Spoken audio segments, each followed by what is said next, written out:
L'histoire des Juifs de France, un nouveau numéro ce matin, toujours en compagnie de Christophe Dard. Et nous revenons à ce dossier très intéressant sur le rôle et la place des musulmans face à la Shoah. Après l'Algérie, nous avons vu qu'en Tunisie également, une minorité de musulmans réformistes issus de la bonne société entretenaient de bonnes relations avec les Juifs et vont s'opposer à l'antisémitisme imposé par le régime de Vichy, puis lorsque les nazis occupent brièvement le Maghreb à la fin de l'année 1942. Christophe, c'est le cas notamment d'un haut fonctionnaire issu d'une famille aristocratique, Khaled Abdul Wahab. Et oui, on avait commencé un petit peu à parler de lui, mais revenons effectivement sur ce personnage très important. On est donc en Tunisie, un homme qui va faire des études d'art et d'architecture à New York et à Paris au début des années 30. Alors du coup, vous remarquerez que comme en Algérie, ce sont des gens issus de milieux aisés, de milieux éclairés, réformistes. C'est vraiment leur point commun, c'est vraiment leur marque de fabrique. Un homme qui justement va rentrer en Tunisie au début de la guerre, s'installer dans une ferme dans le centre du pays. Et lorsque les troupes nazies vont envahir la Tunisie en novembre 1942, avec pour conséquence un statut des Juifs qui était déjà imposé par le régime de Vichy, mais qui va se durcir avec des expropriations et des travaux forcés, on comptera notamment beaucoup de Juifs envoyés dans des camps de travail, d'autres envoyés en France pour être déportés vers les camps d'extermination. C'est donc là que va intervenir Khaled Abdul Wahab. Effectivement, une famille juive, la famille Boukris, trouve refuge dans une usine désaffectée. Or, Abdul Wahab connaît bien cette famille et le refuge en question n'est pas loin de la ferme où il vit. Et il apprend donc à Abdul Wahab que le père de cette famille, donc qu'il connaît bien, il apprend par son biais que des officiers allemands envisagent de faire de l'un des membres de la famille une jeune femme, qui n'est encore qu'une adolescente, Odette Boukris, une prostituée. Alors du coup, c'est dans les écuries de la ferme qu'Abdul Wahab va abriter toute la famille Boukris. Ça va quand même durer 4 mois, 24 personnes en tout, dont la moitié sont des enfants. D'autres familles juives sont hébergées jusqu'en avril 1943, c'est-à-dire à la libération de la Tunisie par les Alliés. Et ce qui est incroyable dans cette histoire, c'est que les Allemands étaient bien au courant de cette planque, comme le racontera d'ailleurs une des rescapées de la famille Boukris, hébergée par Abdul Wahab au New York Times en 2011. Elle s'appelle Eva Boukris-Wezel et elle raconte qu'un jour, les Allemands, effectivement, ont fait irruption dans cette ferme chez Abdul Wahab. Je la cite. « Ma grand-mère a crié « Cachez les filles !» Je me souviens avoir été poussée sous le lit, tremblante et en pleurs, alors que j'essayais de me cacher sous une couverture.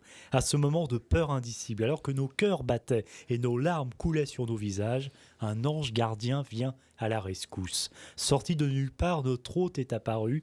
Cet homme fort, puissant, autoritaire, qui inspirait le respect, a arrêté les Allemands et réussi à les éconduire. Alors on peut dire à juste titre que Abdul Wahab n'est pas surnommé l'Oscar Tindler arabe par hasard. En 2009, 2 arbres sont dédiés à honorer sa bravoure. Un arbre a été planté dans l'Adas Israel Garden of the Writers à Washington, un autre dans le Garden of the Writers Worldwide à Milan, dans le cadre d'un programme lancé en 1992 pour honorer les non-juifs qui ont risqué leur vie pour sauver des juifs donc pendant la Shoah. Oui, la plantation effectivement de ces arbres qui s'inscrit dans le cadre de ce programme. Mais du coup, attention, cet homme, comme les autres que nous avons évoqués d'ailleurs jusqu'ici, n'a jamais été reconnu juste parmi les nations. Alors il a été quand même un autre homme, le premier arabe proposé pour le titre de juste dès 2007 et puis aussi en 2010, mais la demande n'a pas abouti et du coup c'est un Égyptien, un médecin, Mohamed Elmi, qui a été le premier arabe reconnu juste parmi les nations. C'était en 2013, à titre posthume, il a sauvé une famille juive de Berlin pendant la Shoah.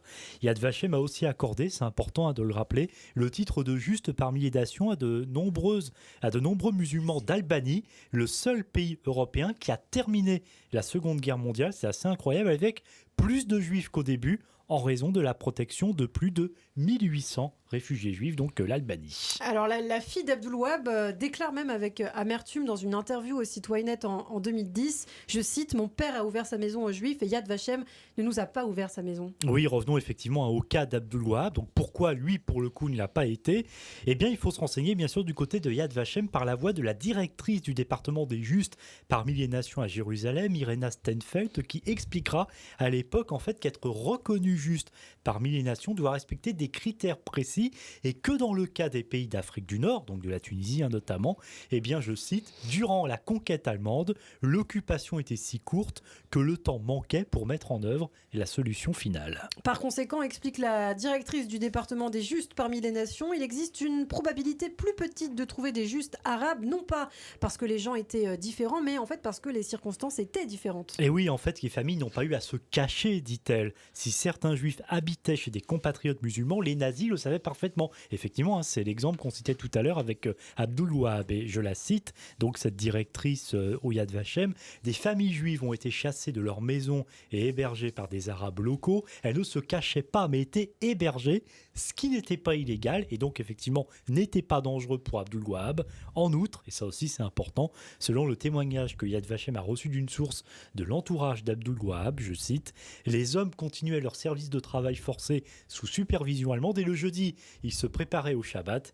La famille rejoignait les autres juifs de Mahdia qui avaient été expulsés de la ville et se rassemblaient dans une ferme appartenant à des juifs à Sidi Alouan, près de la propriété d'Abdul Wahab. Alors toujours en Tunisie, l'accès au trône du bey Monsef en juin 1942 a sans doute aussi évité à des juifs de subir des discriminations encore plus importantes qu'elles n'étaient puisque dès son intronisation, il décore une vingtaine de personnalités juives du Nishan Iftikhar, la plus haute distinction tunisienne. Et du côté du Maroc, là aussi, l'autorité, on va dire, suprême va effectivement intervenir. Là, c'est le sultan Mohamed Ben Youssef, c'est le futur roi, Mohamed V, qui a effectivement une attitude similaire. Il doit, comme en Tunisie, comme en Algérie, bien sûr, valider les fameuses lois raciales de l'État vichiste en 40, mais il va mettre en place des dérogations, des exceptions. L'expulsion des juifs résidant des quartiers européens est limitée aux familles de propriétaires. L'obligation de déclaration des biens s'applique uniquement au patrimoine qui dépasse les 5 000 francs.